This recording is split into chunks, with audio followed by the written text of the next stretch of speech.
Shilpa Nair is joining us from Sriharikota for more details on that big story. In about 22 minutes or so, there's going to be the launch of the test vehicle. Just take us through the details, the time frame of this. Is this going to last for a very short duration, Shilpa? Talk to us about the specifics here.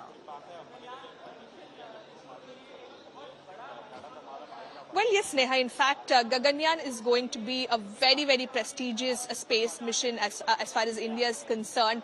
And the first test flight for that is taking place today. It will lift off from Sriharikota. This is a specially designed launch vehicle. It's a single-stage liquid-propelled rocket that will be lifting off from Sriharikota. And on its fore, the crew module and the crew escape system will be mounted. Now, these are the two aspects that are going to be extremely crucial for the Gaganyaan mission, because these are the safety mechanisms that have been put in place by ISRO, because Gaganyaan, of course, is going to be a manned mission where India is going to send 3 astronauts to the space at a distance of around 400 kilometers. They'll be in space for 3 days and they will come back. So that is the mission in whole. And for that, it's extremely important that safety mechanisms are put in place. So today what ISRO is essentially testing out is how the crew module and the crew escape system is going to function, is going to perform, when it reaches a high altitude and when an abort mission is carried out. For example, when, officially, if at all, when the mission is launched, if there is some kind of technical failure that they come across, that they face, then they need to abort the mission, and that means the manned crew needs to escape.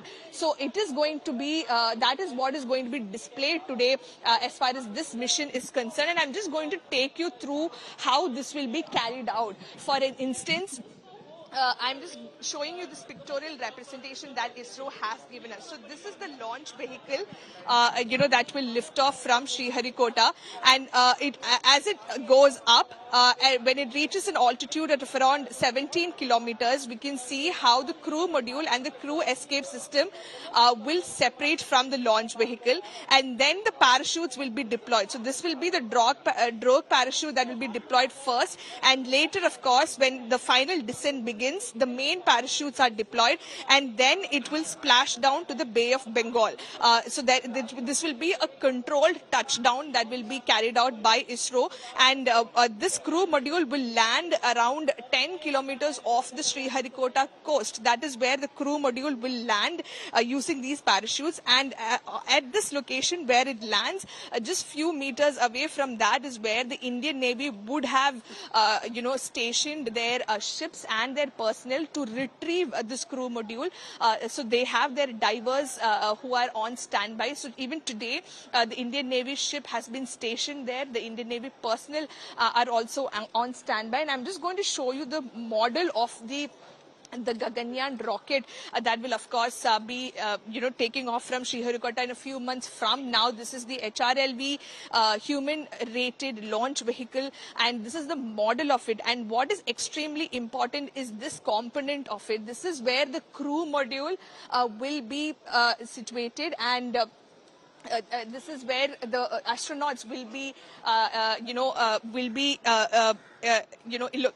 will be inside that crew module as far as the space mission is concerned. Now, when we talk about the astronauts, on one hand, that training is also going on. Now, we don't know the details of who are these astronauts, who are the lucky people who are, of course, chosen to be part of the Gaganyaan mission.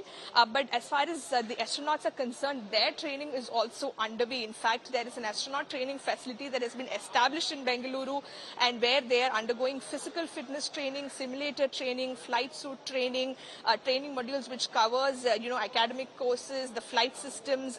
They are taught about the microgravity familiarization. All of this, is being taught to them. They are being trained for that. So multiple aspects are being looked into by ISRO at the same time, because this is a hugely complex mission. The stakes of it are extremely high. There are human lives involved. So that is the reason why they are testing out each each and every system and subsystem as much as possible so that there is no room for any error. And this mission is also, also becomes a success, just like Chandrayaan 3. Chandrayaan 3, of course, had captured the imagination of the country. It did captivate our imaginations of the entire nation, and that's what the aim is, really, to ensure that there is, in fact, nothing left for error as far as the safety of those humans will be going eventually to space is concerned. And that's really, in fact, the benchmark for success of the Gaganyaan mission, which eventually is going to be carried out in the year 2025. These are test missions that we're getting you details of.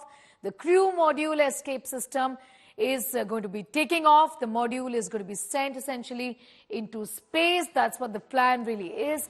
The module to re-enter the Earth orbit.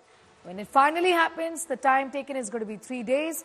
Controlled touchdown in the Bay of Bengal, and that's how this is going to ensure, in fact, the safety of those humans which will finally be going into space in the year 2025. That's the best way to do it, is what has been said by the ISRO and the government.